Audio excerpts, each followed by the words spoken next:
ರಾತ್ರಿಯ ಗೀತೆಗಳು ಆಗಸ್ಟ್ 12.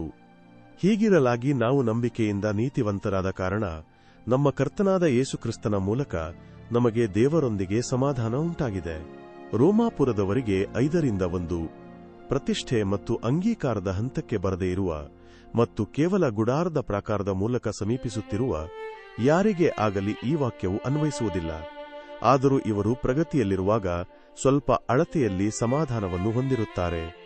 ಪಾಪವನ್ನು ದೂರವಿಟ್ಟು ಆತನ ಹತ್ತಿರಕ್ಕೆ ಬರುವ ಪ್ರಯತ್ನದ ಮೂಲಕ ದೇವರ ಕಡೆಗೆ ತಿರುಗಿ ಹೋಗಲು ಒಂದು ಮಾರ್ಗವಿದೆ ಎಂದು ಕಂಡುಕೊಳ್ಳುವುದರಿಂದ ಒಂದು ನಿರ್ದಿಷ್ಟ ಅಳತೆಯ ಸಮಾಧಾನ ಮತ್ತು ಸಂತೋಷ ಬರುತ್ತದೆ. ಆದರೆ ಈ ವಾಕ್ಯದಲ್ಲಿ ಅಪೊಸ್ತಲನು ಹೇಳಿರುವ ಸಭೆಯ ಸಮಾಧಾನವು ದೇವರ ಪುತ್ರರ ಸ್ಥಿತಿಗೆ ಬಂದವರಿಗೆ ಮಾತ್ರ ಅನ್ವಯಿಸುತ್ತದೆ. ದೇವರು ಬೇರೆ ಯಾರೊಂದಿಗೂ ಸಮಾಧಾನ ಹೊಂದಿಲ್ಲ. ರೀಪ್ರಿಂಟ್ 5960. ನಮಸ್ಕಾರ. ಇವತ್ತಿನ ನಮ್ಮ ಆಳವಾದ ಅಧ್ಯಯನಕ್ಕೆ ಸ್ವಾಗತ. ನಾವಿವತ್ತು ರೋಮನರಿಗೆ ಬರೆದ ಪತ್ರ ಅಂದ್ರೆ ಅಧ್ಯಾಯ 5 ವಚನ 1. ಹೌದು, ದೇವರೊಂದಿಗೆ ಸಮಾಧಾನ. ಅದೇ ವಿಷಯ. ಇದರ ಬಗ್ಗೆ ಮಾತಾಡ್ತಿದ್ದೀವಿ. ನಿರ್ದಿಷ್ಟವಾಗಿ ನಾವು ನೋಡ್ತಾ ಇರೋದು ರೀಪ್ರಿಂಟ್ 5960 ಅಂತ ಗುರುತಿಸಿರೋ ಒಂದು ವ್ಯಾಖ್ಯಾನವನ್ನ. ಹೌದು, ಅದು ಒಂದು ಹಳೆಯ ಪ್ರಕಟಣೆ ಇರಬೇಕು, ಒಂದು ನಿರ್ದಿಷ್ಟ ಗುಂಪಿನ ಅನಿಸಿಕೆ ಅನಿಸುತ್ತೆ. ಹೌದು. ಸೊ ನಮ್ಮ ಇವತ್ತಿನ ಗುರಿ ಏನು ಅಂದ್ರೆ ಈ ಸಮಾಧಾನ ಅಂದ್ರೆ ಏನು ಮತ್ತೆ ಯಾರು ಇದನ್ನ ಅನುಭವಿಸಬಹುದು ಈ ರೀಪ್ರಿಂಟ್ ಪ್ರಕಾರ. ಸರಿ, ಆ ಮೂಲವಚನ ಹೇಳುತ್ತೆ, ಆದದ್ದರಿಂದ ನಾವು ನಂಬಿಕೆಯಿಂದ ನೀತಿವಂತರಾದ ಕಾರಣ ನಮ್ಮ ಕರ್ತನಾದ ಯೇಸುಕ್ರಿಸ್ತನ ಮೂಲಕ ನಮಗೆ ದೇವರೊಂದಿಗೆ ಸಮಾಧಾನ ಉಂಟಾಗಿದೆ. ಇದು ಕ್ರೈಸ್ತ ಥಿಯಾಲಜಿಯಲ್ಲಿ ತುಂಬಾ ಮುಖ್ಯವಾದ ವಚನ. ಖಂಡಿತವಾಗಿಯೂ. ಆದರೆ ಈ ರೀಪ್ರಿಂಟ್ 5960 ಇದೇನೋ ಒಂದು ವಿಶಿಷ್ಟವಾದ ಅರ್ಥ ಕೊಡ್ತಾ ಇದೆ ಅನ್ಸುತ್ತೆ ಅಲ್ವಾ? ಸಾಮಾನ್ಯವಾಗಿ ನಾವು ಕೇಳೋದು ನಂಬಿಕೆ ಇಟ್ಟ ಎಲ್ಲರಿಗೂ ಈ ಸಮಾಧಾನ ಇದೆ ಅಂತ. ಹೌದು, ಸಾಮಾನ್ಯ ತಿಳುವಳಿಕೆ ಹಾಗೇನೇ ಇದೆ. ಆದರೆ ಈ ವ್ಯಾಖ್ಯಾನ ಏನ್ ಹೇಳುತ್ತೆ? ಸ್ವಲ್ಪ ಇದನ್ನ ಬಿಡಿಸಿ ನೋಡೋಣವಾ? ಖಂಡಿತ ನೋಡೋಣ. ಈ ವ್ಯಾಖ್ಯಾನದ ಪ್ರಕಾರ ನೋಡಿ, ಈ ವಚನ ಏನಿದೆ ಇದು ಎಲ್ಲಾ ವಿಶ್ವಾಸಿಗಳಿಗಲ್ಲ. ಓ, ಹಾಗೇನಾ? ಹೌದು. ಬದಲಿಗೆ ಯಾರು ತಮ್ಮ ಜೀವನವನ್ನ ದೇವರಿಗೆ ಪೂರ್ತಿಯಾಗಿ ಅಂದ್ರೆ ಸಮರ್ಪಣೆ ಮಾಡಿಕೊಂಡಿದ್ದಾರೋ ಅದನ್ನೇ ಪವಿತ್ರೀಕರಣ ಅಥವಾ ಕಾನ್ಸೆಕ್ರೇಷನ್ ಅಂತಾರಲ್ಲ, ಆ ಸ್ಥಿತಿ. ಸರಿ. ಮತ್ತು ಆ ಸ್ಥಿತಿಯಲ್ಲಿ ಯಾರು ದೇವರಿಂದ ಸ್ವೀಕರಿಸಲ್ಪಟ್ಟಿದ್ದಾರೋ ಅಂದ್ರೆ ಆಕ್ಸೆಪ್ಟೆನ್ಸ್, ಅಂಥವರಿಗೆ ಮಾತ್ರ ಈ ಸಮಾಧಾನ ಅಂತ.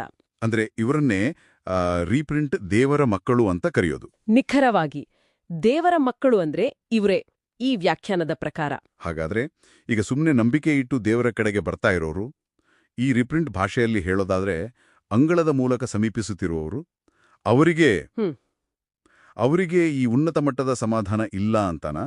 ಇದು ಸ್ವಲ್ಪ ಕಠಿಣ ನಿಲುವಣಿಸ್ತಿದೆಯಲ್ಲ? ಹೌದು, ಇದು ಬಹಳ ಸ್ಪಷ್ಟವಾಗಿ ಒಂದು ಗೆರೆ ಎಳೆಯುತ್ತೆ.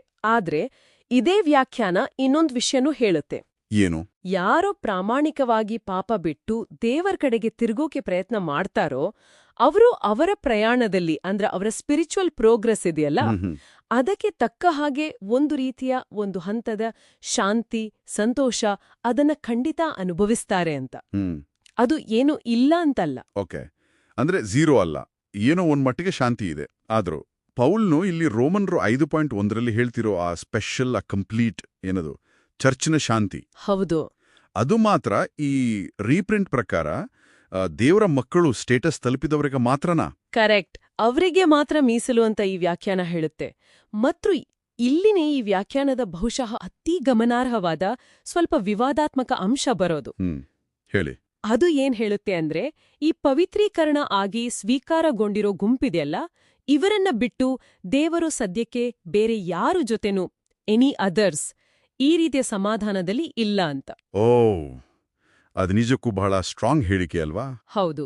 ಅಂದ್ರೆ ಈ ರೀಪ್ರಿಂಟ್ 5960 ಪ್ರಕಾರ ದೇವರ ಜೊತೆಗಿನ ಈ ಸಂಪೂರ್ಣ ಸಮಾಧಾನ ಅನ್ನೋದು ಅದು ಕೇವಲ ನಾವು ನಂಬಿಕೆ ಇಟ್ಟ ತಕ್ಷಣ ಬರೋದಲ್ಲ. ಬದಲಿಗೆ ಅದು ಆಧ್ಯಾತ್ಮಿಕವಾಗಿ ಒಂದು ನಿರ್ದಿಷ್ಟ ಹಂತಕ್ಕೆ ಬೆಳೆದ ಮೇಲೆ, ಅಂದ್ರೆ ಪವಿತ್ರೀಕರಣ, ಸ್ವೀಕಾರ ಇವೆನ್ನ ಆದ್ಮೇಲೆ ಬರೋದು. ಹೌದು, ಅದೊಂದು ಪ್ರಕ್ರಿಯೆಯ ಕೊನೆಯ ಹಂತದ ಫಲಿತಾಂಶ ಅಂತ ನೋಡುತ್ತೆ ಈ ವ್ಯಾಖ್ಯಾನ. ನಂಬಿಕೆ, ಆಮೇಲೆ ನೀತಿವಂತಿಕೆ, ಆಮೇಲೆ ಪವಿತ್ರೀಕರಣ, ಆಮೇಲೆ ಸ್ವೀಕಾರ, ಹೀಗೆ. ಸೊ ಈ ಸ್ಟೆಪ್ಸ್ ಪೂರ್ತಿ ಮಾಡಿದವರಿಗೆ ಮಾತ್ರ ರೋಮನರು 5.1 ಅಪ್ಲೈ ಆಗತ್ತೆ ಅಂತಾಯ್ತು. ಅದೇ ಅವರ ವಾದ.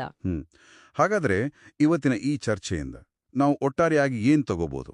ಈ ರಿಪ್ರಿಂಟ್ ಫೈನಾನ್ಸ್ 6.0 ಅನ್ನೋ ನಿರ್ದಿಷ್ಟ ವ್ಯಾಖ್ಯಾನದ ಪ್ರಕಾರ ರೋಮನರು 5.1ರಲ್ಲಿರೋ ದೇವರೊಂದಿಗೆ ಸಮಾಧಾನ ಇದೆಯಲ್ಲ, ಅದು ಸಾಮಾನ್ಯ ವಿಶ್ವಾಸಿಗಳಿಗಿಂತ ಹೆಚ್ಚಾಗಿ ತಮ್ಮನ್ನ ಪೂರ್ತಿ ದೇವರಿಗೆ ಕೊಟ್ಟು ದೇವರಿಂದ ಸ್ವೀಕಾರವಾಗಿ ದೇವರ ಮಕ್ಕಳು ಅನ್ನೋ ಆ ವಿಶೇಷ ಸ್ಥಾನಕ್ಕೆ ಬಂದವರಿಗೆ ಮಾತ್ರ ಸೀಮಿತ.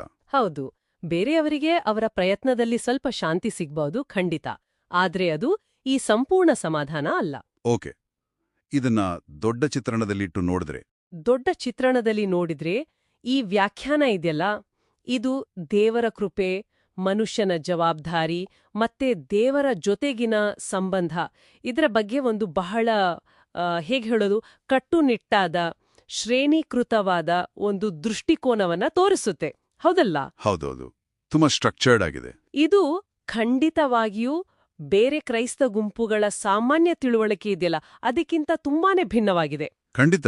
ಇದು ನಮ್ಮನ್ನ ಒಂದು ಕೊನೆಯ ಆಲೋಚನೆಗೆ ತರುತ್ತೆ. ದೇವರ ಜೊತೆಗಿನ ಈ ಆಳವಾದ ಸಮಾಧಾನವನ್ನ ಕೇವಲ ಒಂದು ನಿರ್ದಿಷ್ಟ ಹೈ ಲೆವೆಲ್ ಸ್ಪಿರಿಚುವಲ್ ಸ್ಟೇಟಸ್ಗೆ ಮಾತ್ರ ಸೀಮಿತ ಮಾಡೋದ್ರಿಂದ ಅದರ ಪರಿಣಾಮಗಳೇನು? ಒಳ್ಳೆ ಪ್ರಶ್ನೆ. ಅಂದ್ರೆ ಈ ತರ ಒಂದು ವ್ಯಾಖ್ಯಾನ ಒಬ್ಬ ವ್ಯಕ್ತಿಯ ನಂಬಿಕೆಯ ಪ್ರಯಾಣವನ್ನ ಹೇಗೆ ಪ್ರಭಾವಿಸಬಹುದು?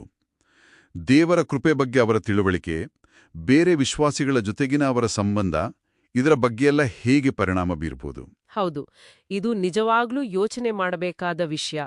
ಈ ವ್ಯಾಖ್ಯಾನ ಹೇಗೆ ಬೇರೆ ತಿಳುವಳಿಕೆಗಳ ಜೊತೆ ಹೊಂದಿಕೊಳ್ಳುತ್ತೆ ಅಥವಾ ಎಲ್ಲಿ ಭಿನ್ನವಾಗುತ್ತೆ ಅಂತ. ಸರಿ, ಖಂಡಿತವಾಗಿಯೂ ಇದು ಆಳವಾಗಿ ಯೋಚಿಸಲು ಒಂದು ವಿಷಯವನ್ನ ನಮಗೆ ಕೊಟ್ಟಿದೆ.